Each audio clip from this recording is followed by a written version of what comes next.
Hmm.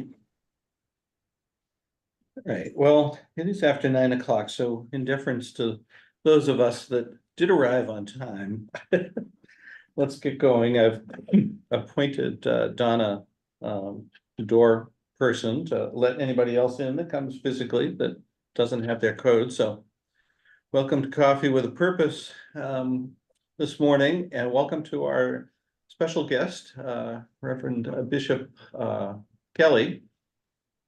Bishop, what is the name of your church? The Way of the Cross. Way of the Cross. Way of the Okay, Cross, yeah.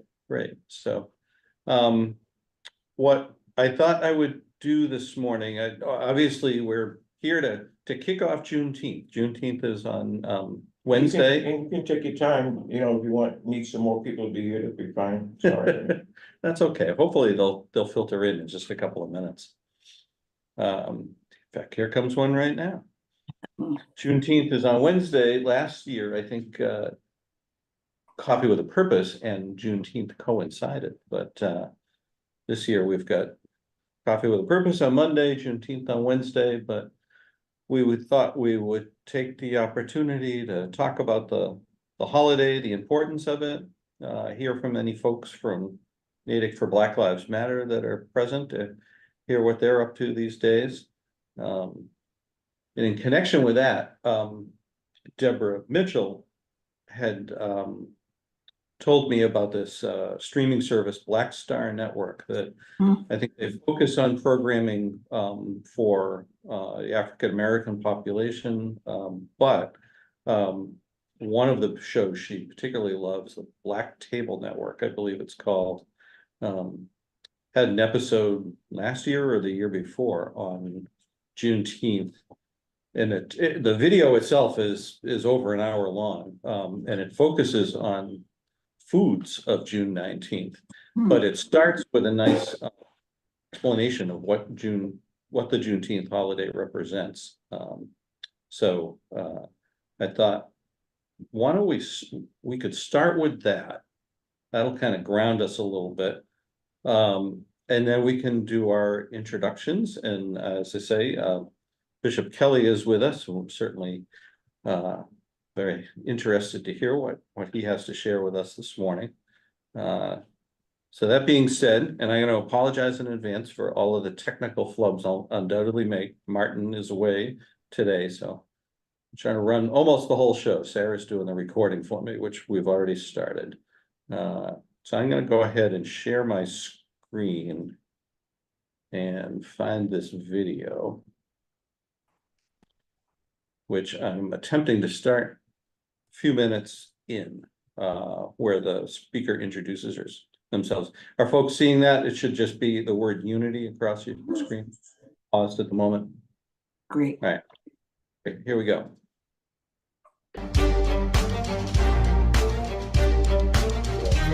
Welcome to the Black Table on the Black Star Network. I'm your host, Greg Carr. We'll devote an hour today, as we always do, to exploring ideas and subjects of general importance and special importance to African people and others fighting for the struggle to make and build a better world. Well, we are in the week of Juneteenth.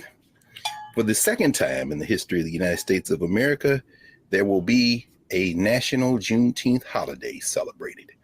We are very excited about that here at the Black Table. In fact, so excited that we have lined up a couple of guests to help us think through the history of Juneteenth and the meaning of Juneteenth, the first of which will help us put it in an international context and help your celebrations really pop. And then we'll get into the deeper significance of Juneteenth as it relates to Texas, the history of the United States, and the future of the United States. So let's start with some basic facts. On June 19th, 1865, Major General Gordon Granger, accompanied by troops from the United States Army, by some accounts, as many as 3/4 of them, people of African descent, men of African descent, rode and sailed into Galveston Bay in Texas and issued General Order Number 3, declaring that not only was the war over, but that enslavement was over. And the following year, the first Juneteenth celebration took place, and that was on June 19th, 1866. Now, it's very important to understand that Juneteenth is folded into a constellation of Emancipation Day celebrations around the hemisphere. Usually in the Caribbean, those celebrations congeal somewhere around the first or second week of August. In other parts of the United States, certainly during the Civil War, Emancipation Proclamation, January 1st became a very important date after January 1st, 1863, of course, and throughout the South, as Juneteenth spread into Oklahoma and Louisiana and other places. Sometimes that date might fall later in the month of June or even in July or August. And all of these together are emancipation celebrations that talk really about the long freedom struggle of people of African descent. And of course, in Texas, we saw Juneteenth, thanks to a brother, Representative Al Edwards, become a state holiday in 1980. But of course, we're talking about it now in the context of the United States and a federal holiday, because in May 2020, George Floyd lost his life in Minnesota. But what many of you know, because we know our brother Roland Martin, the founder and leader of the Black Star Network, graduated from Jack Yates High School, as did George Floyd. What many of you may not know is that Jack Yates, the high school that Roland graduated from, that George Floyd graduated from, Felicia Rashad, Debbie Allen, so many others graduated from, that school is named for Jack Yates, a formerly enslaved African who came to Texas, like George Floyd's family did, from North Carolina, and was one of the formerly enslaved Africans who bought land and in 1872 created Emancipation Park, where the first Juneteenth was celebrated in Texas, in that part of Texas, in Houston. Well, when George Floyd lost his life in May 2020, the Great Reckoning began to flood into the streets of the United States and around the world. 2 years later, or actually a year later, the President of the United States on June 17th, 2021, created a Juneteenth holiday. Actually, I was actually there for that bill signing, and nobody believed that there would have been a national Juneteenth holiday had people not been out in the streets for a whole year before.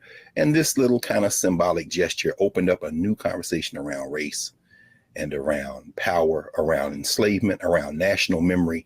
And so today, we couldn't think of anyone better to think about Juneteenth, the rituals of Juneteenth, the significance of Juneteenth, than a sister who enters this conversation from a very unique point. She is a naturopathic doctor, physician.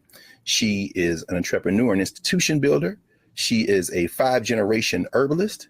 She is a remarkable thinker, institution builder, cultural worker, and Dr. Sunyata Aman, who joins us now. And in addition to everything else, she is the TEO of Calabash Tea and Tonic, an institution here in Washington, D.C., and through the internet worldwide. She's going to help us think about Juneteenth in a very special and very specific way. I want to bring her to the Black table and welcome her. Welcome, Dr. Aman. Thank you, Dr. Carr. Thank you for having me. I'm so honored to be here with you.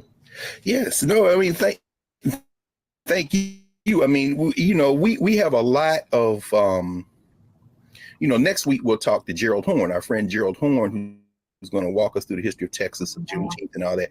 But today we were like, okay, everybody's going to be celebrating. And of course, our people have been celebrating all along in Texas with the barbecues and the foot races and the pageants and the games. But the food is significant in all human rituals. And people now who are stumbling around in the stores trying, I want to celebrate Juneteenth, or I want to honor Juneteenth. What do they eat? I mean, what do they do? We said, let's get Dr. Aman to talk about this, because you published recently an article in the Washington Post, actually, I guess it was last week, where you talk about the significance of some of the Juneteenth foods as they relate to the celebration and the culture, and particularly the concept of these red foods. But we want to talk about that in the next segment. What I hope you'll share with us today. So I'm going to stop the video there and end my screen share. So hopefully folks will consider that maybe a teaser. I will put the link to the Black Star Network into that video into the chat a little bit later, or in the follow-up. You can subscribe to that network with a free account, which is what I did. perhaps you might watch the video to learn what they have to say. Donna, there's someone at the door. Or perhaps Bishop Kelly or others might tell us at some point what their favorite Juneteenth foods are. But at any rate, why don't we take time now for our introductions, and we'll go around the room, and if you've got some involvement with the local Native for Black Lives Matter group, feel free to share that as well. But we'll just do introductions for now, and then we'll kind of invite Bishop Kelly to speak. So Sarah, I'm seeing you first. Hi, Bishop. I remember you from last year. Doug's wife, Sarah, interested in all things Natick, and Doug and I have enjoyed getting to know Deborah and through Coffee with a Purpose and some of Deborah's work. So, Thanks, Sarah. Elaine. Elaine, relatively new to Natick. My mother's family escaped from Russia in about 1922 and settled in Harbin and came to the US in the early 20s. I was born in Massachusetts, went to college in Anyway, I'm delighted and looking forward to this presentation. Thank you. Thanks, Elaine. Sally?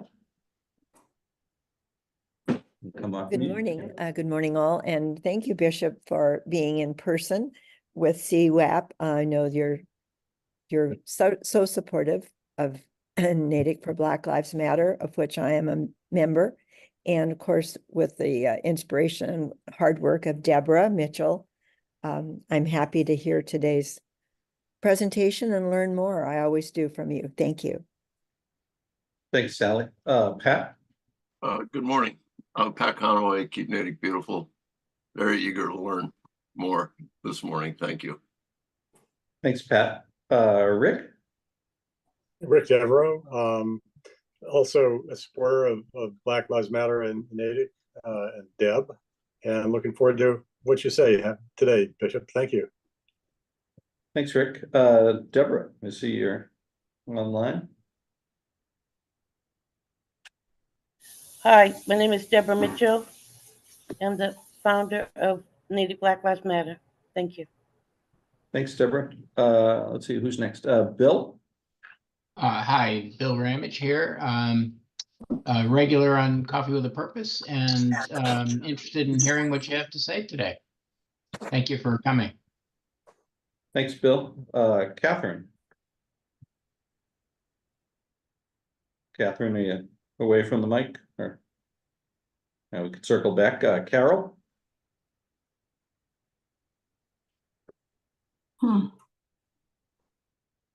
Perhaps Carol's away from the mic too. In the room, we've got Donna. Donna, you want to say hi?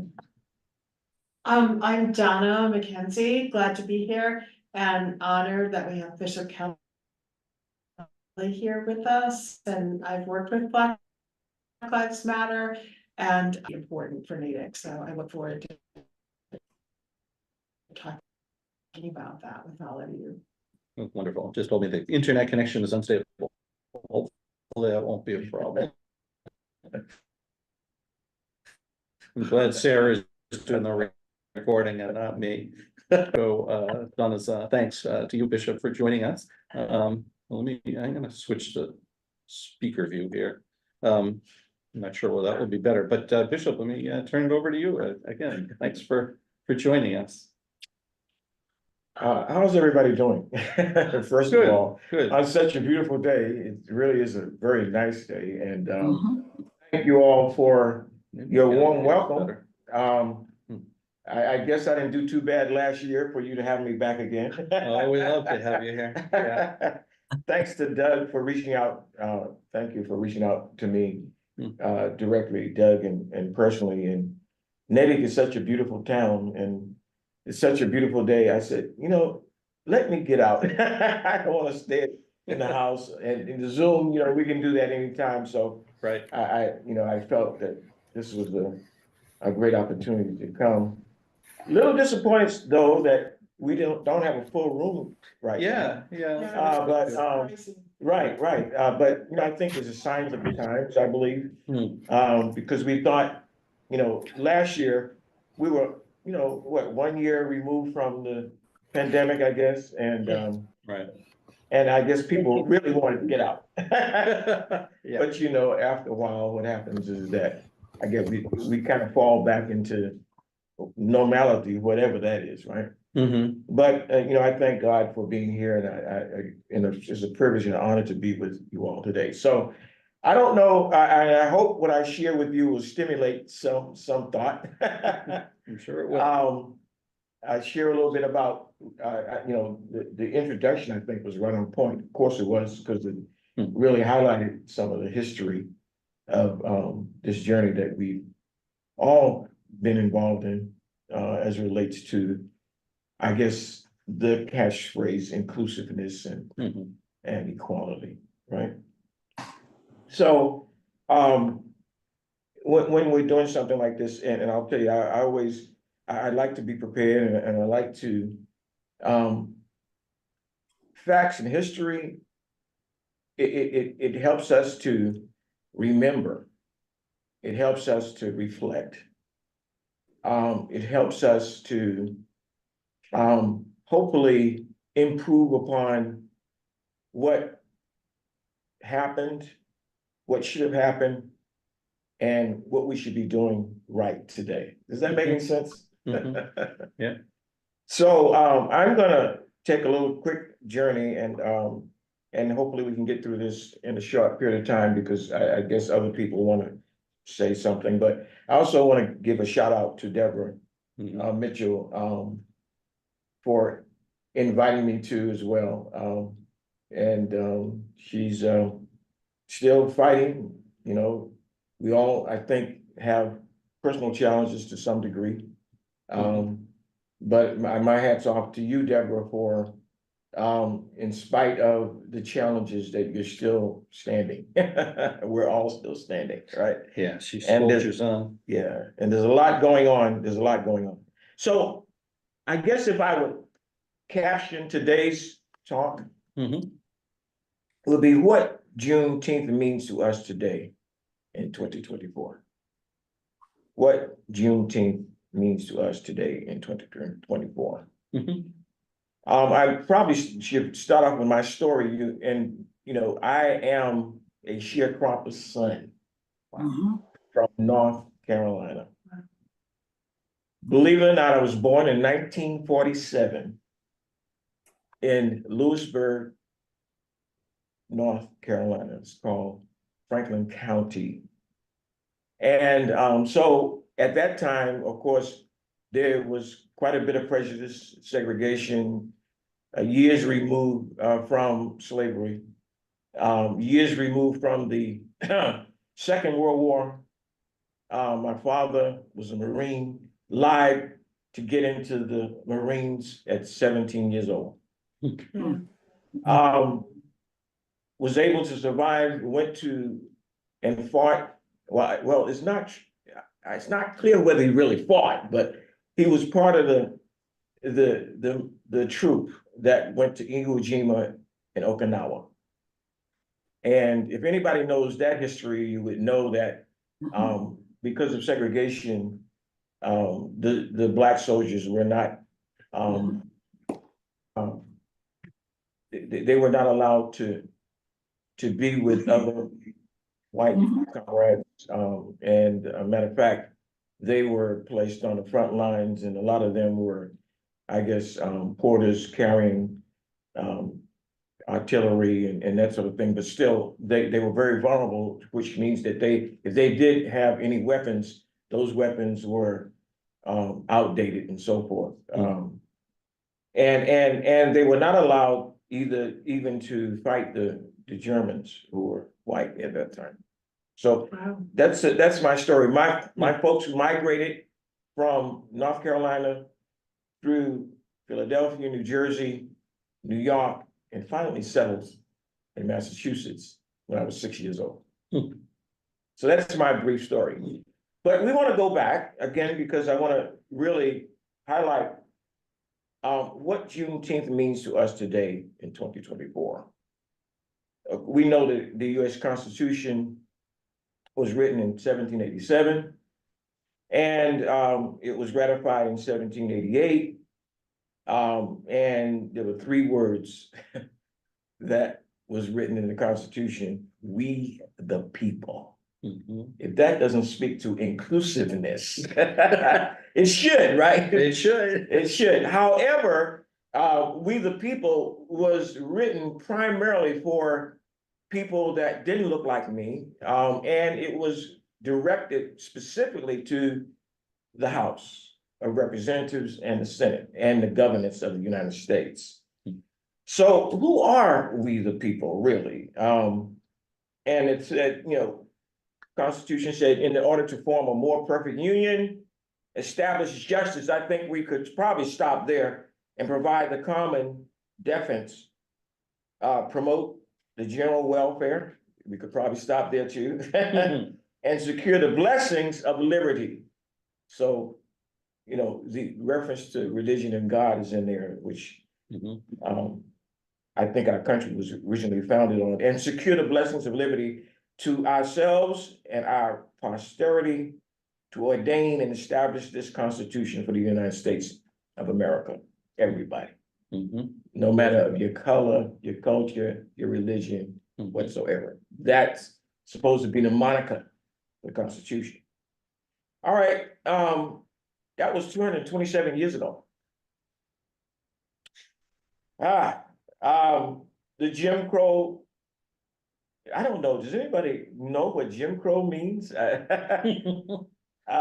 It's a derogatory term, but Jim Crow, the persona, is it originated from a theater character developed by an entertainer, Thomas D. Rice, in 1808 to 1860, and it popularized through his minstrel shows. The character is a stereotype depicting African Americans and their culture. My question is, what was the African American culture at that time? Yeah. That really had an impression on me. I mean, how did they live? What challenges did they have to deal with? I mean, under slavery at the time, because that's when Jim Crow really started. Now, the Jim Crow was institutionalized, okay? And it became law and was passed at the end of Reconstruction in 1877 through the and listen, it survived. This is systemic racism, systemic prejudice, systemic, I mean, injustice, you just name it. And that lasted from 1877 to the mid-1950s. Jim Crow. Making fun of the African American culture.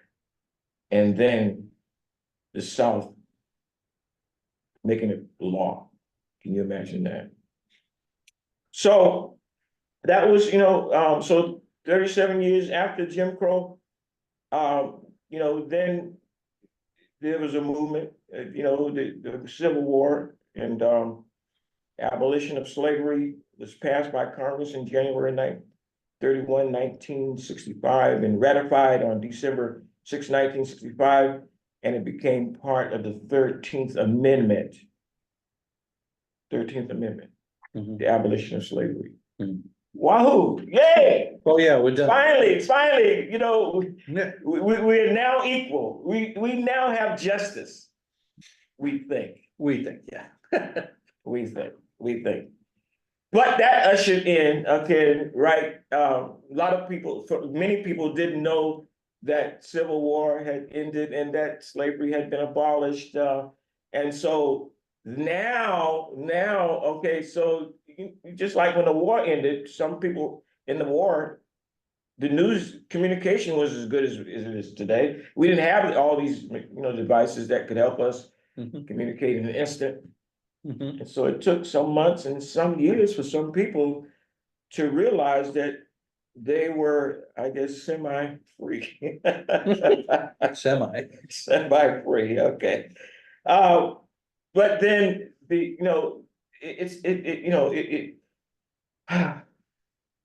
it takes my breath away to think about I was born in that era. Mhm. I was born in 1947 and and my ancestors, they were slaves and the abolition of slavery. So June 1865, the word Juneteenth arrived 2 years after abolition. As was stated, June, the date 19th, celebrates the date when enslaved people of African descent located in Galveston, Texas, finally learned that their freedom from slavery. The system was abolished and they learned in the United States. So Juneteenth is often overlooked in our nation's history. It was Union troops freed and enslaved, and that was 159 years ago. Mhm. It seems like a long time, but yet it's a short time, right? Yeah. Yeah. Wow. 30 years after Jim Crow, Frederick Douglass, he then the abolitionists, I guess, that promoted folks to believe now, let's test, let's challenge, let's really see if we're really free. Mhm. Can we really exercise our rights? Can we really do that? And he was quite a drum major, using Martin Luther King's term. He was Mhm. for justice and that sort of thing. And he died in 1895, which was 129 years ago. I want to just highlight some things that took place. 70 years ago was the Brown versus Board of Education. How do we really overcome? How does any generation overcome unless you have an opportunity to learn, to educate yourself? When you grow up in a certain environment like I did, I didn't realize that I was a second or third class citizen. I didn't realize that there was no equality. I didn't realize that I didn't have certain privileges. I didn't realize that there really was a difference between white or black, except the color, because in North Carolina, we worked on a farm, but we played with each other, white and blacks and that sort of thing as kids. Yeah. But, and I left, my family left the South, to make a better life for our family. And I left young enough to not really understand what segregation was, or prejudice, or Jim Crow was. Wow. Yeah. So let me just so civil rights, the Civil Rights Act. Civil Rights Act was moved by Martin Luther King. Civil Rights Act of 1964, discrimination on the basis of race, color, religion, sex, or natural origins. The provision of Civil Rights Act forbade discrimination on the basis of sex, as well as race in hiring and barring and firing. 1964, I was a very young man. That was in 1964. Yeah, what were you, I was 17? 16, 17 years Yeah. old. That was a very, I thought, Renaissance year, but it was a time, during a time when there was the assassinations and John F. Kennedy, Martin Luther King, it was a very scary time. It was after Vietnam War. I could have been drafted, but because I was the only boy in my family, my father removed from the family, I was the primary breadwinner, even at 17 years old, and I became the surrogate husband for my wife, for my mother, and the surrogate father for my siblings. Wow. Using my paper route money to help my mother get along. Jeez. It's not, the story is not so, I guess, sad or bad, because when we moved to Boston, in 2 years, my mother and father was able to purchase a home in Dorchester, predominantly Jewish community. We were one of the first Black families to own a home, two family, and so they were successful. My mother wanted to be a nurse, and my father wanted to be, then they call it mechanic, automotive engineer. We ended up because again, even though they were very aggressive, and very self-motivated, because the family structure fell apart, we lost the home. And then we went into welfare, and that was another story altogether. Yeah. But, so moving ahead, Wednesday. Getting back to our topic again, and again, I wanted to share that information. I want to also, since I've been involved in that, I'll tell you, during the civil rights movement, I was part of that as well, because everybody knows that Martin Luther King got educated here. He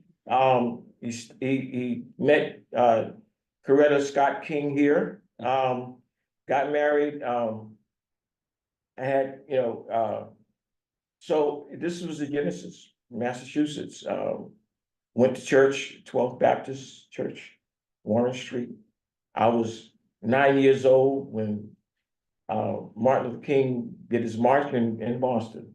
And I felt then that we were committing civil disobedience, and I didn't think that, why would we do something like that? Again, because I was so far removed from the prejudice, the segregation, and the injustice that was happening primarily in the South and that sort of thing. So that's my experience. Let me just try to wrap this up. So Juneteenth, what does it mean? Let me just civil rights, I would say, civil rights, what did it have, the impact on me? The fact that it took 200 years, almost, yeah. It took more than 200 years, June 17, 2021, when the Juneteenth was established 3 years ago as a national holiday. I look at that, that's 237 years, 230 years. So what does Juneteenth mean to us?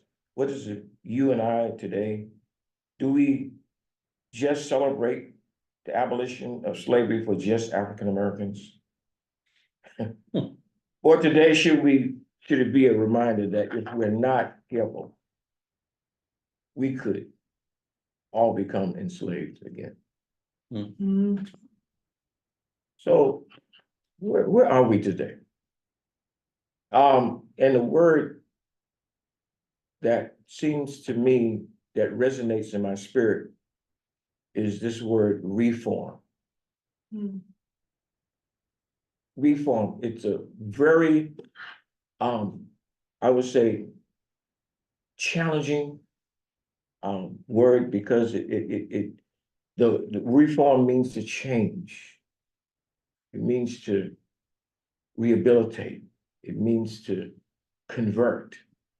That scares a lot of people. Because many of us don't want to change, right? It means to amend. It means to put to end some things, right? Because of the violence and brutality and all that we've experienced, all of us, not just African Americans. Reformation is something that scares. I mean, the police department, I think, is one that everybody seems to target. Wow. Think about that. What we do without our public first responders, the police department that's supposed to protect us. What will we do without that? Reform and reformation did not just start now, but go back to 1832.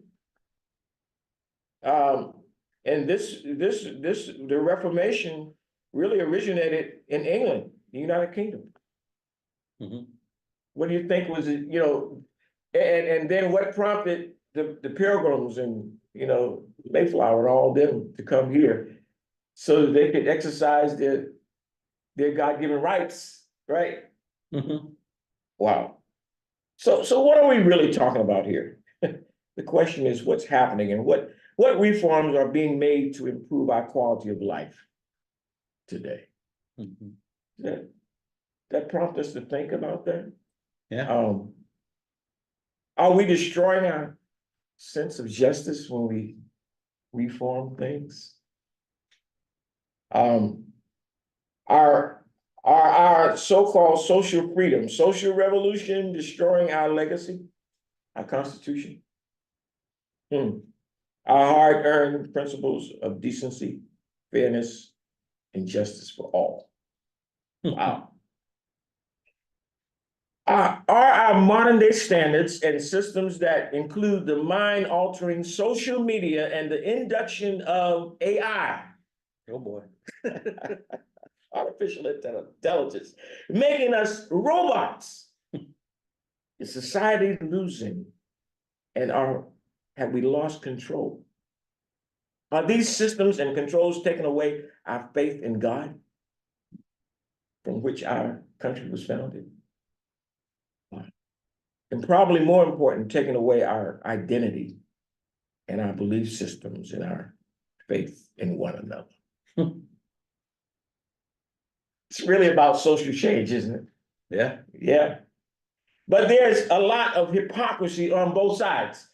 That is really on all sides when it comes to these terms. How do we justly and equitably apply these terms to improve the quality of life for all of us? I call it a Campbell soup of social change. All right. We're living in and experiencing sort of a Campbell soup or social change. And what are they? Racial diversity, inclusiveness. Now, I could get into each one of these, but I don't have the time. But just going down the list, I think raises something of what we all are thinking about and dealing with every single day.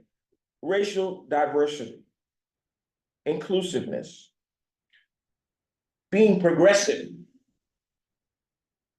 equality, opportunity, racial justice, right to life movement, women's rights versus human rights,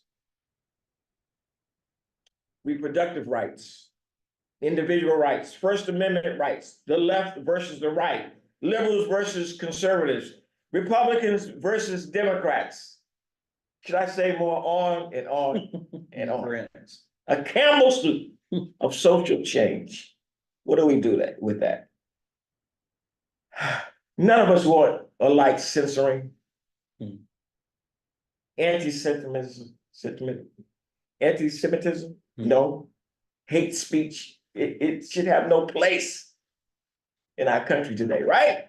That's right. With the social change, Hey, Deborah.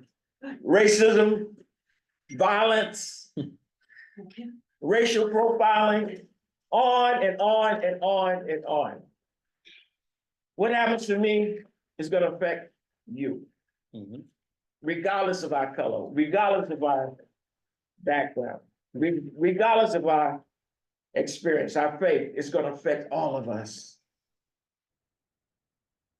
Affirmative action was established and moved in 1961.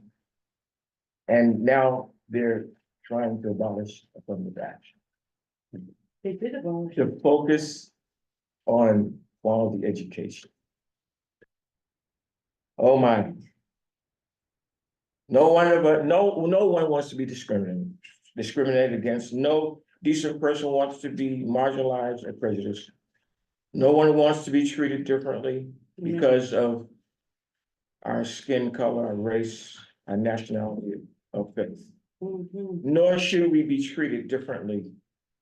A democratic society, whether it be Republican, Democrat, Libertarian, or other.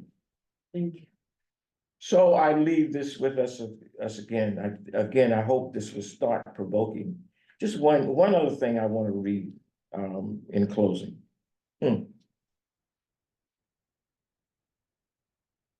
This was published in one of our journals.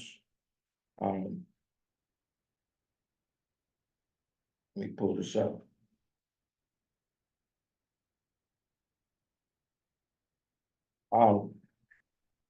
The Bay State Banner. I don't know if anybody's familiar with that. The what? Bay State Banner. I am. This is editorial. Get it? Okay. This piece really struck me. It says, it's easy to say that we are multiple generations past slavery and the damage caused by centuries of oppression and bias. But that legacy is clearly stamped in a society where opportunity to build generational wealth is just one example. We're denied by discriminatory housing and lending policies. The same court that struck down affirmative action in higher education admissions also struck down reproductive rights in overturning Roe versus Wade. These decisions were a 1-2 punch against fairness and individual rights and don't bode well for a future built on equitable opportunity and bodily autonomy. As we mark the anniversary of Brown versus the Board of Education, it's time to stand up and push back to ensure that systems created to correct the imbalance of the past are not dismantled before they achieve their goal. Black Americans have always cherished education, in some cases learning to read and write in spite of laws forbidding such instruction. The Brown's decision 70 years ago was not the end of discrimination. It was the start of a long unfinished process to reverse the impact of systematic bias. 7 decades removed from Thurgood Marshall's argument on behalf of the plaintiffs, we are still a long way from achieving that goal and making up the damage, striking down affirmative action in higher education that makes that process all the more difficult. While seeking new strategies to boost diversity in higher education, we must also strengthen our public schools to ensure that our children can again have access to the nation's best colleges and universities, and I might say, for all of us, the justice and equality for all. Thank you for this opportunity to speak. Thought-provoking words as always. You always give us a lot to think about. And thanks in particular for kind of sketching out your history. I feel a little bit bad. Catherine Duran had her hand up for a while, but now I see she's left the meeting, so I'll have to catch up with her. She had said earlier she had another meeting she had to jump off at around 10, so. All right. But I'll take questions if anybody wants. Yeah, I also wanted to welcome Kristen Pope. I see she's on. I don't know if she's actually at the computer or not, but Mhm. welcome, Kristen. And yeah, Deborah, we've got two Deborahs now. We got the remote Deborah. And we've got Yeah, Deborah in yeah. person. Well, I Yeah. came to share. Yeah. I didn't know that the bishop was coming in person. Hmm. I actually had a visitor last night. I'm sorry, Bishop, I missed the trip, Glad to see you, Joe. Glad to see He was a major donor to my Pop and Beans children's books. I had to entertain him, and it was Father's Day, so I was feeling a little low.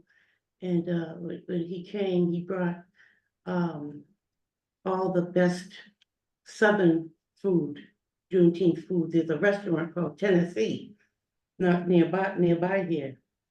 And he brought the ribs. I had the barbecue ribs, barbecue chicken, cucumber salad, which is Southern, and my favorite greens, which I ate with my fingers. Hmm. And he also bought the cornbread, macaroni and cheese. So my other family members, then we had a big Zoom call with my dad. And Okay. everybody was talking about what they was the further been and this and that. And I didn't tell them, but I had the same thing. I had everything going for me over there. I had everything going over there. So anyway, after he had left, I had a meeting this morning with the Songs for Black Lives. And I was we were talking about, and by the way, my speech, we were talking about race relations and so they're white, but we're all brothers and sisters. Mhm. And my friend Fran, Fran, pray for Fran because she's going to get an operation. Fran, I believe. And so we just prayed and we talked about Martin Luther King and the trying to all get along and coming up with strategies to do that. Mhm. So I'm just glad to be here. I had my homemaker was here, so I couldn't leave. That's why Mhm. you got two Deborahs. That's okay. But I had the flags, Yeah. and when I saw Bishop was here, I said, oh no, I gotta come, I gotta see my bishop, I gotta see the bishop. So anyway, and I wanna say one thing about food.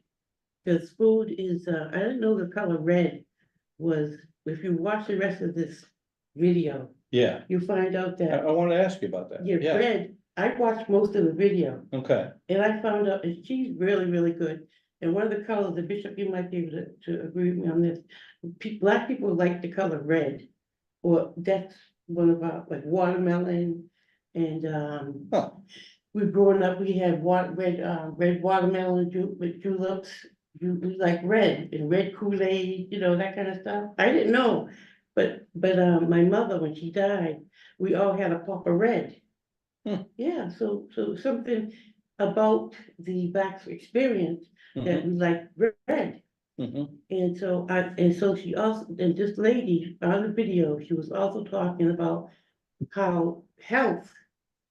Now Bishop listening to me now, Bishop's like, oh, listen to this girl, she got some stuff to tell me. Health is also a form of resistance with young people. I was 118 pounds when I got married. But because I have bipolar, Donna, I have bipolar disorder. I can go up and down, I go crazy on people, you have to block me, unblock me. But I went on a program where I didn't eat flour and sugar, and I lost 16 pounds. Hmm. And I fit into my wedding dress, I was 18 pounds. My husband now, my ex-husband, he act like you don't know, who are you? When he sees me, because I'm like, so, I mean, he's like he's very dapper Dan. So anyway, we have one daughter, but what I'm trying to say is food is a form of resistance, taking care of your health, taking care of your body, right, Bishop? He likes to I affirm exercise. that. Bishop exercises. He got me on his show and I said, Bishop, I'm not ready to do this show. He said, but you have to work on yourself. And it comes with mind too. You gotta be healthy spiritually. So Bishop has been my mentor for 20 years, right? 12 Somewhere around years. there. And he said, Deb, the last 2 years you've been off. I said, I realize it, but I have been, because I lost my mom and I was sad, and my dad he's doing much better now. But I've also been off with my health.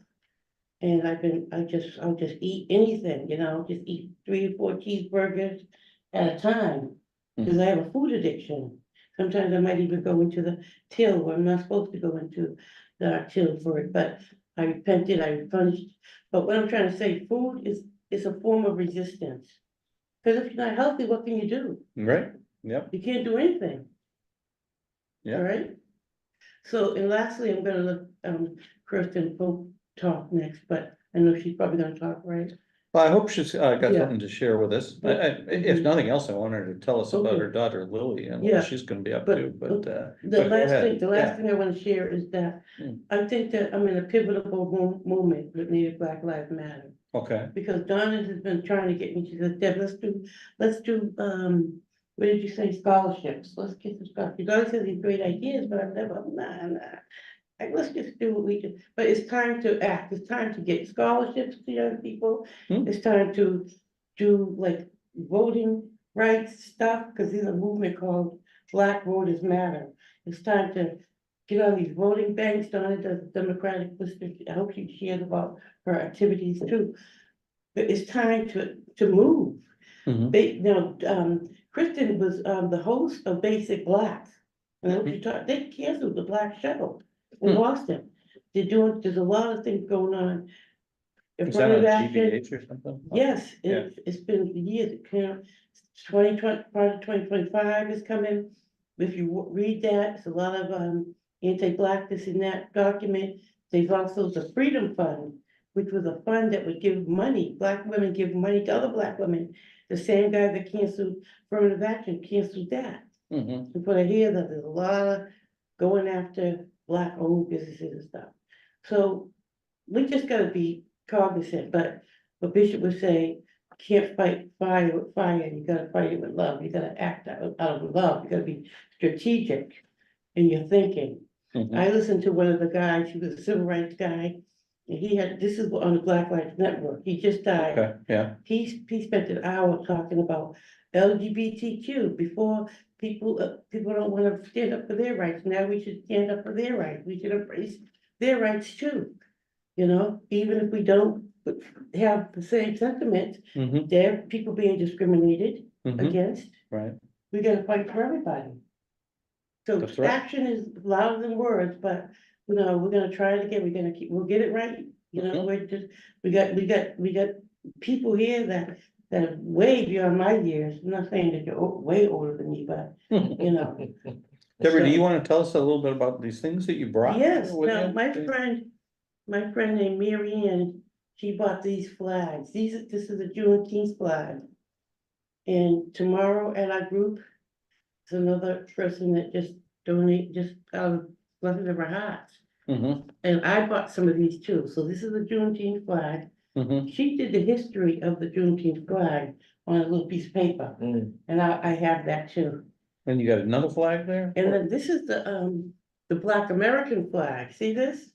Mhm. And I'm so happy she brought this. I'm going to a Juneteenth party in Maryland. I get to flirt with my brother, don't bring the knickknacks, we need your knickknacks and stuff. He think he knows everything, but I'm bringing the knickknacks. I got the flags, I got the bracelets. I got the little pins. See these? Yeah, Juneteenth. It was a celebration. so is there significance to the pattern of this Yes, fabric? African, the colors, the African fabrics. Mhm. And the black, Bishop, blood is for our blood, the blood of our ancestors. Black is for the skin, our color. And green is for the land, red, black, and green. Do you know this flag? You're kind of up in age, you should know. Bishop is like my dad, but there's a bunch of stuff I could say to Bishop that I could never say to my Thank you. my father. Yes, Well, thanks for all of Yeah, that, you're Deborah. welcome. My swag. Kristen, did you want to add any thing? Don't know if you're available to speak or, yeah, go ahead, Donna. Yeah. Well, I just first want to thank Bishop Kelly for your words, and you're not old enough to be Deb's dad. That's just the aside that I wanted. That's why I talk to him like that. I'm just like, if he was my dad, I couldn't talk to him like I did, tell him off and stuff. Well, I think Uncle Bishop. I appreciated the way that you brought in a lot of the big questions, and I think that racism is just insidious, it's still with us. And we live in a world replete with microaggressions, and Natick is only 2% Black. And I don't tell this story very often, but when I was growing up, I was blaring Joan Baez's Blessed Hour in my house, and this man came, this Black man from Harvard, who was doing a study, who asked if he could use the bathroom. Like, of course, come on in. At your house? The bathroom. And my mother was like, I couldn't tell whether it was more upsetting to her that I let a strange man in to use our bathroom, or it was because the man was Black.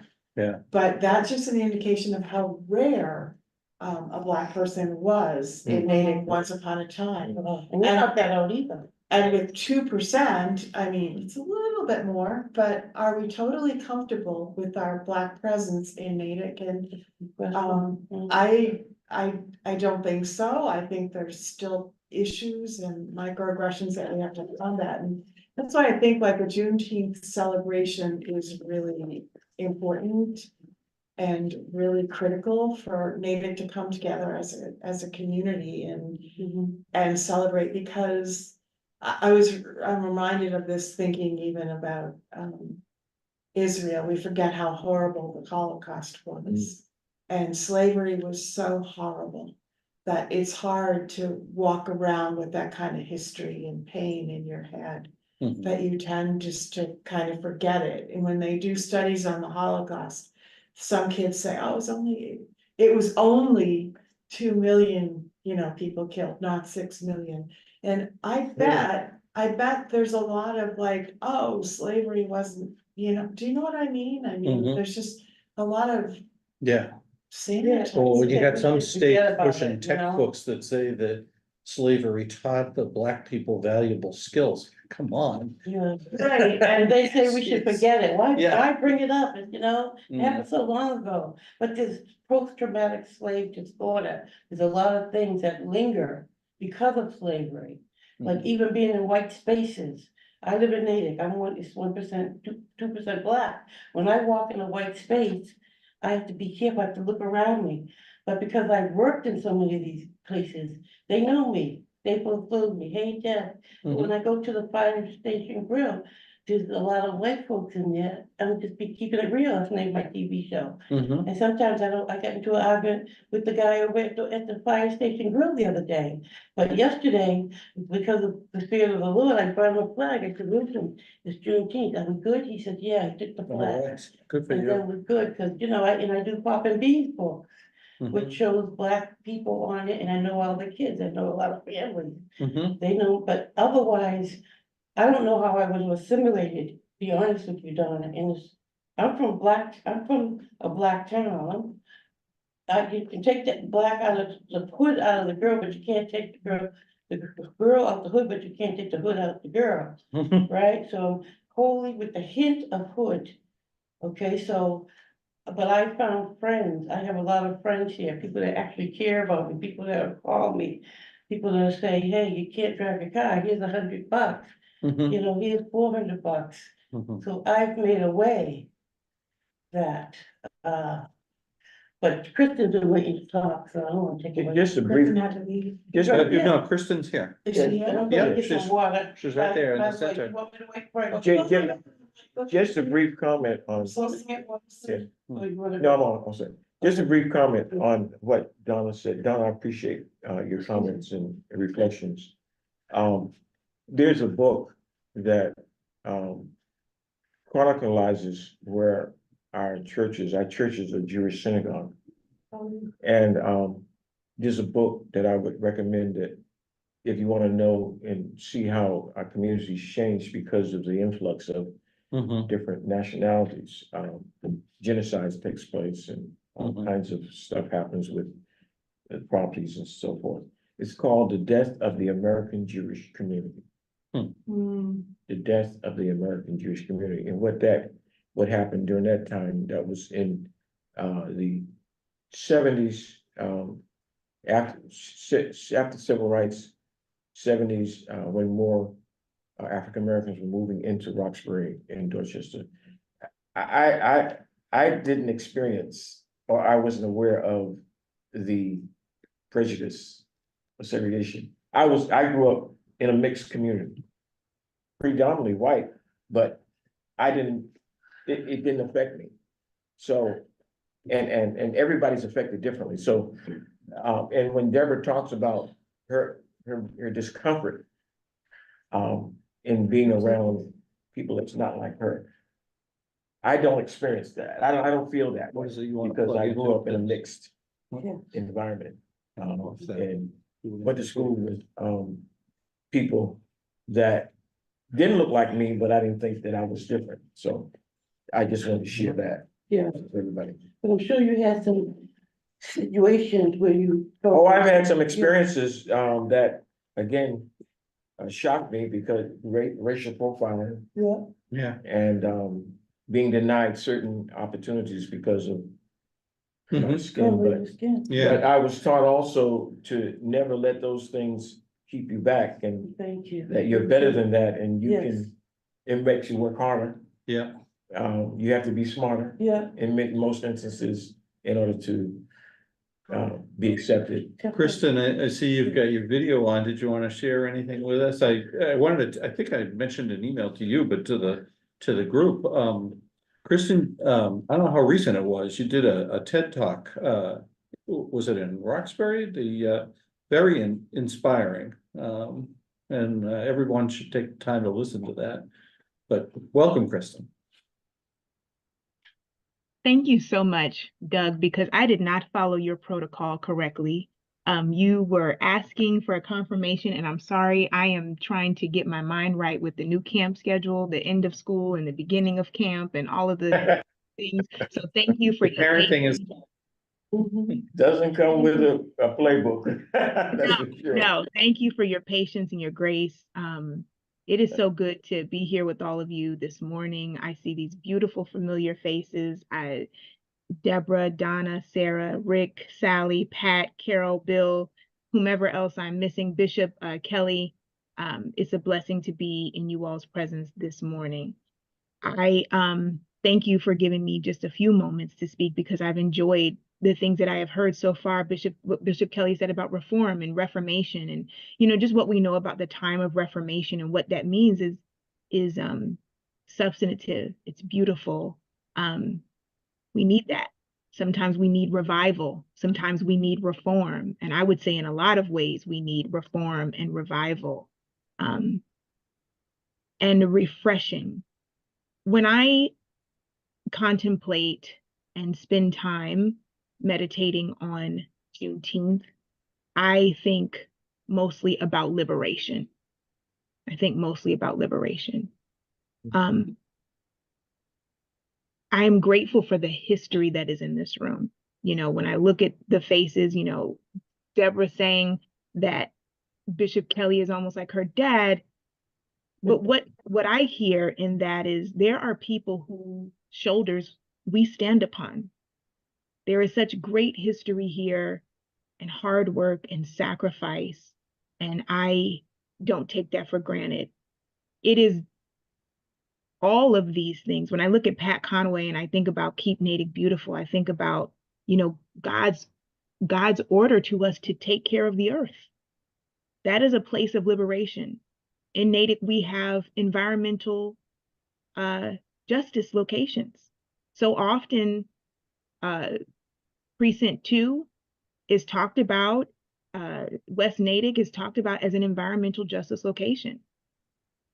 And we know of so many more, that's here in Natick, where we, people consider us from the outside looking in prosperous, so we're not absolved in our pocket of the world of things like environmental justice, racism, people who are on the lines of poverty. That exists here.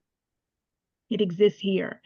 And it is not to say that we don't have hope, I almost said Pope. It's not to say we don't have hope. It is to say that we have work to do, you know, in linking arms with one another. And I thank God for all of the arms and all of the hands that are linked together, because liberation is going to take us all. It is going to take the efforts of us all. And I think it matters about, you know, what is our definition of liberation? What does that mean to each and every one of us? Well, it does mean that everyone has access to clean water, access to trees, access to open space, access to healthy food, you know, access to not always being the only one. That for me is important. That for me is important. Just being honest, you know, I appreciated Deborah's recalling of how she grew up. My daughter Lily and I are growing up very different. I grew up in the suburbs, but I grew up in a predominantly Black neighborhood. And you were not exceptional because you were smart. That was the expectation. At least it was in my house. Yeah. And my daughter is growing up in a very different environment than I am. She has been the only one up until January of 2024, the only Black girl in her class. And I struggled with that. I struggled with that because of sometimes the things that people said, because of the fascination with her hair, because of all sorts of things. And this year, this semester, she was joined by another little Black girl in her class. And my heart rejoiced, because until you're the only one all the time, you don't know what it feels like to have to shoulder the burden of being the only one, and that the representation falls upon you. And the truth of the matter is, it's not sustainable. I said in my TED talk, you know, I may be the first Black woman select member in Natick, but there are so many people who have come before me all over Massachusetts, who have served and have, you know, who are stepping up. But what I will say is that I am so blessed and so privileged to serve. And what I think a part of liberation is making sure that other people feel empowered to serve. You know, there are other voices that I go to. And I, you know, Troy can tell you I have connected him with a number of those people because they can represent too. They should represent. It's not sustainable to always have one, especially when they're in the minority. So that is the next piece of liberation. Who are we empowering?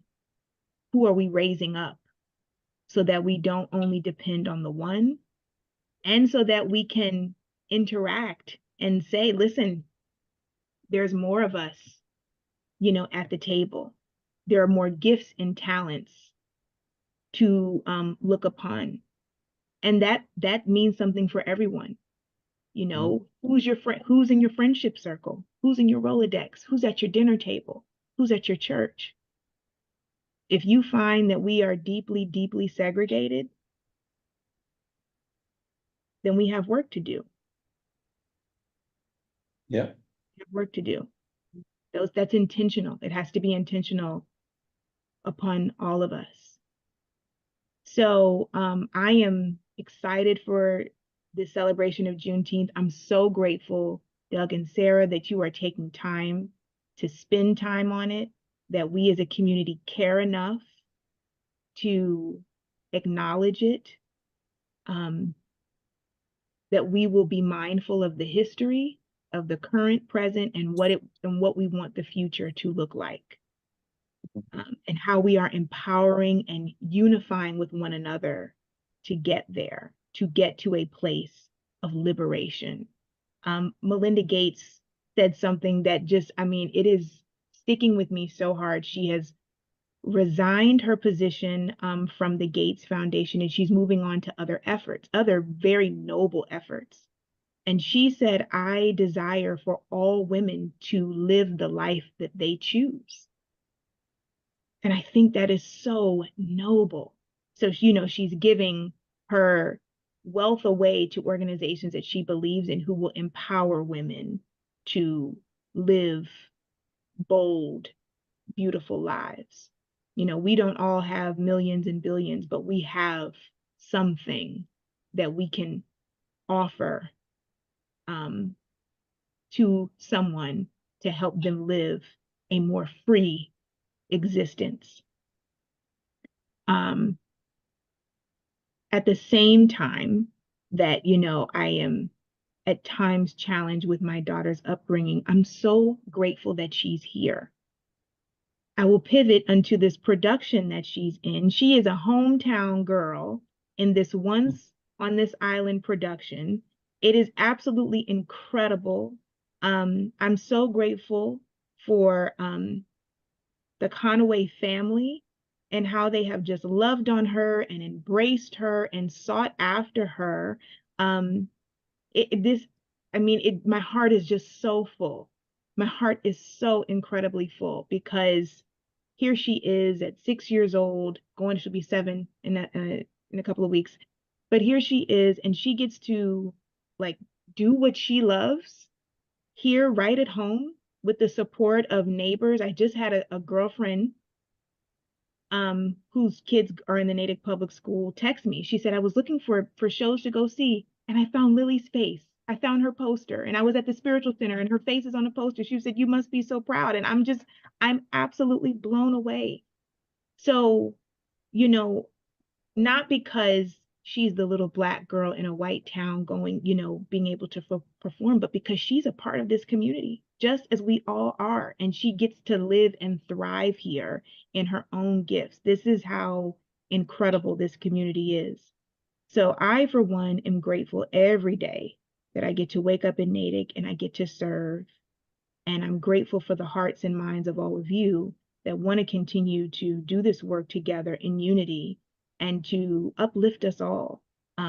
Really, thank you, Bishop Kelly, for bringing up, you know, our Jewish brothers and sisters, our Muslim brothers and sisters, our, you know, Black and Latino and Asian brothers and sisters. We are all together in this beautiful mosaic, and we need one another. We all need one another. And so I know we will all continue to do our part to unify and to gather and to help and to uplift and to empower one another into the prosperity that I believe God intends for all of us to enjoy. So thank you.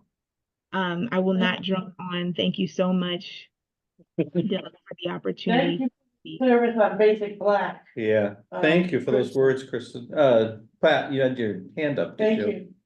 you. You gotta come off mute, Matt. Pat. I want to thank you, Kristen, and everybody, Deborah, Bishop, for your presentation today. Really inspiring, wonderful. And I was just a quick random question. Is Juneteenth, the activity going to be done, videoed by Pegasus and broadcast through there? I would guess it is. I talked to Randy. I was at Pegasus. I have a show on Pegasus, Keeping It Real.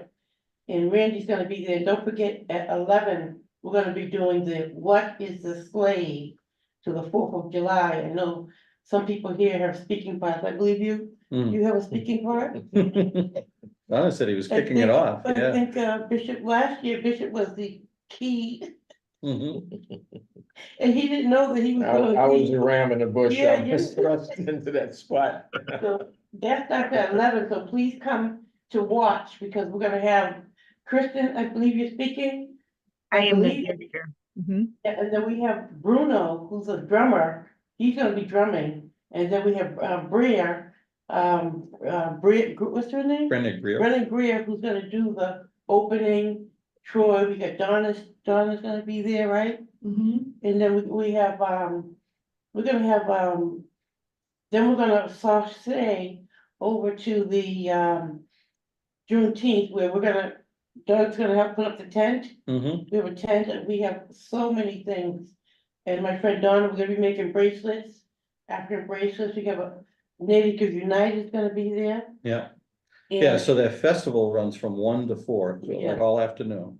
So, Yeah, but don't forget what is the slave. That right, starts at that starts at 11. 11 at the Yeah. library, right? I just like saying that, I don't know. Yeah, yeah. But everybody, are you speaking, Doug? You said you wasn't able to. I gotta go get my sister from the airport, so I'm not sure if I can this year, but I But- really enjoyed it last year. Rick, are you gonna be there? Hmm.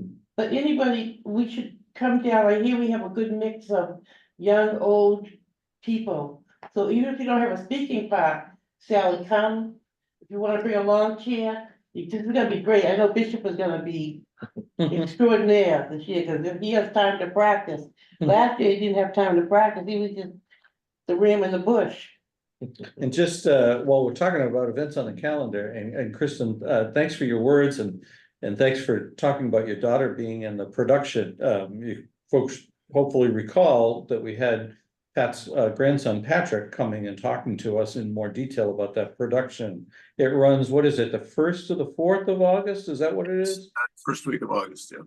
First week of August, so be sure and get your tickets to that production. It'll be up at Walnut Hill, right? Is that in the? Yes. Yeah. Yeah. I ran to Pat the other day when I was driving to my show, and he gave me a flyer. So if you see the show, Keeping It Real, you'll see his flyer posted in the show. You gotta watch it. I'll send it to Doug, I'll send it to you. You can tell me, because I Yeah, put it on blast. yeah, cool. Yeah. All right, and Rick, I see you're putting some additional book recommendations in the chat, and Kristen's got the link to buying tickets, so. All good stuff. Now. Cool. Pat, you wanna, something else? Yeah, I was gonna just chime in quickly and thank Kristen.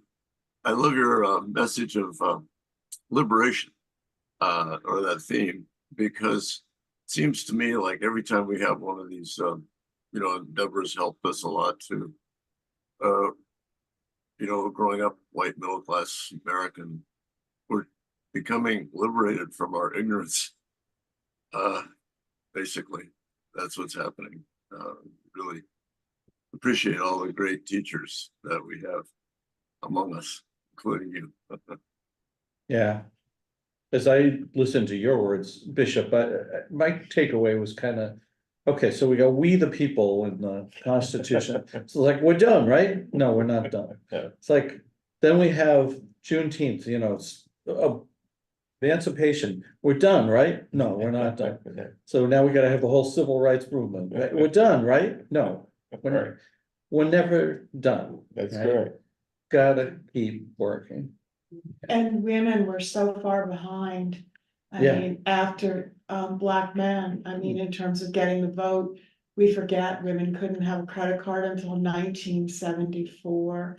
I mean, there's just a lot of things, and I really appreciated Kristen's call to liberation, especially with ecological justice, because there's a new project, I think Deborah's involved in it. But when you look at the map of the heat spots, like in the Metro West area, you can link those to also people who are suffering from economic instability. There are more people of color. It's just the same old story in terms of, living in disadvantaged areas, even in terms of climate. So that is really important that we address it and think about trees and shade canopy and health also. I mean, we've had a miraculous drop in deaths from drugs in Massachusetts, except for a Black man, which has increased. And I wrote on this once, an article on apartheid medicine. And I don't think you'll be treated the same, sadly, if you are a Black person going into an ER with a health-related condition compared to a white person. It just is, we have a lot of work to do, and I sounded more pessimistic, I think, when I speak, and it's probably my Irishness. There's an Irish poet, Keats, who said he had enough sense of tragedy to sustain him through temporary periods of joy. I probably have that Irish melancholy, but I think Kristen's work towards about liberation and hope, because the examples that she points to are so hopeful. And her example of Lily and Lily in the play, I mean, what a beautiful contrast to my experience of, you know, growing up in Native with hardly any white people at all. And Yeah. things change and we forget that, and that's a sign of hope that we have more role models. We've got Kristen, we have you serving as a model of a woman in leadership as a member of our select board, Mhm. you know, for the first time ever. And that is just amazing. There are children in Natick who know now that of course, women Yeah. and Black women can be part of the select board. Mhm. So grateful to you for that leadership. Yeah. I just want to say this, that, Mhm. but Donna talked about the, injustice thing I'm working on. They're sending me a Barry, you remember Barry? Yeah. Yeah, he's gonna Right. send, some brochures and booklets and pamphlets about heat, how it affects elders for our table, Good. Juneteenth. Okay. And also Christian, we don't know, Christian is a gem, absolute gem of a person. Behind the scenes, she's counseled me, she kept me out of a lot of trouble, like a little big sister. I have to call her a little big sister, because I'm bigger than her, but she's my little big sister. Just like, you know, we're family, you're Black, we're folks, so she's an AKA, don't let me do the ski week thing, because that's not appropriate. My sister's an AKA, so there, but what I want to say is, we have a treasure in Kristen. She's also was the director of Black Boston, Basic Black. She's Basic Black, didn't you? I was a host for Basic Black for the last 2 years. She was a host of one of the most prestigious shows in Black America, Black culture, and now that's gone. But she's a journalist, and I'm not trying to toot your horn, but I have to. You're doing a good job. Yeah. She's gonna pay me. She's gonna the pay me jury later, of it. she's gonna pay me I later. want to get to Rick Yeah, as well, go 'cause ahead. Rick's been But patient she's and then a has, yeah, She's a treasure. yeah. Rick, what did you want to add?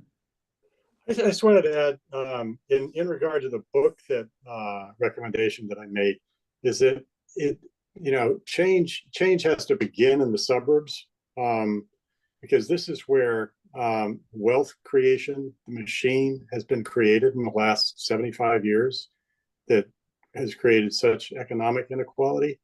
So we have to do our part here, not to be NIMBY, and to take every opportunity not to prioritize, just what we like in the town, but to make this town open to others. And part of that, one of the things I'll be doing on Wednesday afternoon down there, legally on legal ground, not actually on the common, but right beside it, near the post office and on the sidewalk, is collecting signatures for a charter commission to look at our town to see how representative it really is. And I know this initiative has many people who've studied this longer and harder than I have, so I won't pretend to be, anything other than a follower, which is generally what I am. But the other thing that this book brought home to me, just in a nutshell, is that I can't just hibernate and say, well, I'm going to concentrate on making Natick a better place, and for people to live. It goes beyond that, and it goes beyond that for everybody in the suburbs. We all have a collective obligation to the debt we've created for another generation that's growing up with massive debt that we didn't, and without the equity to pay for it, that we didn't face growing up. We had Pell Grants.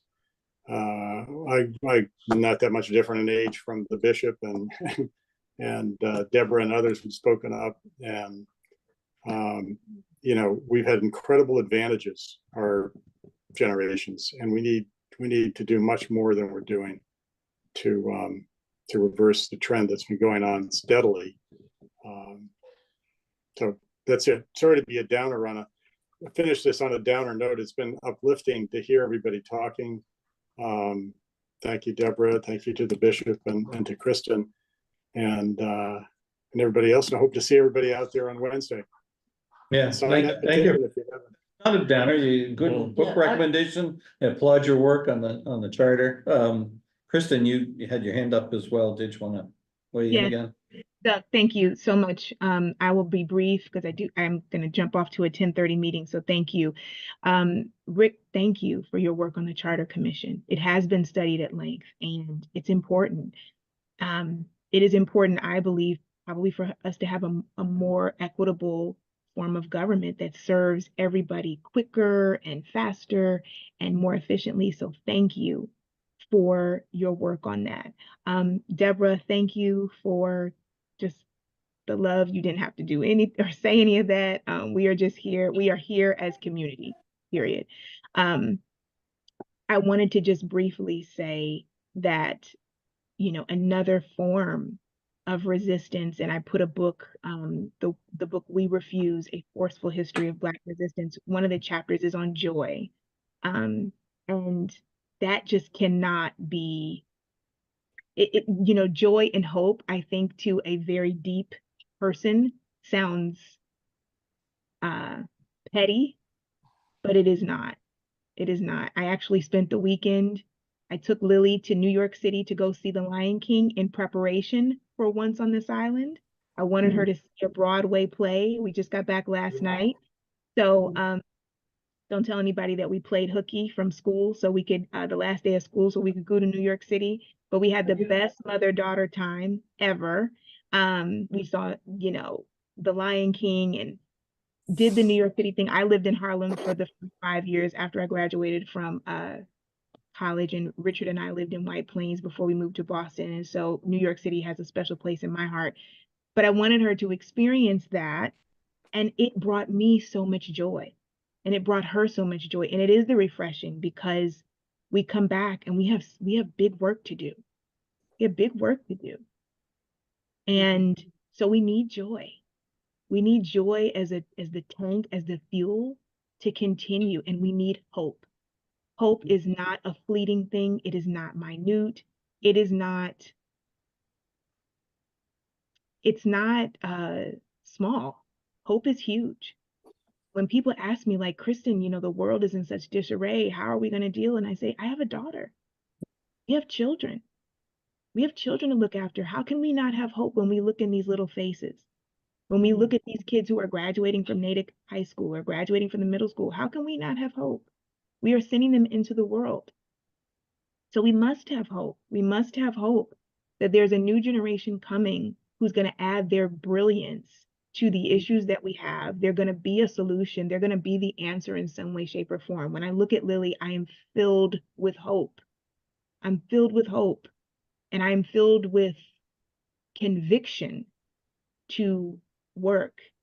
And then I'm also taking moments for joy, because that is the only way that I will be refreshed in this work. And so sometimes I say no. I say no to obligations and invitations because it is my family, it is my spiritual life that gives me joy for the long haul, because this is about endurance.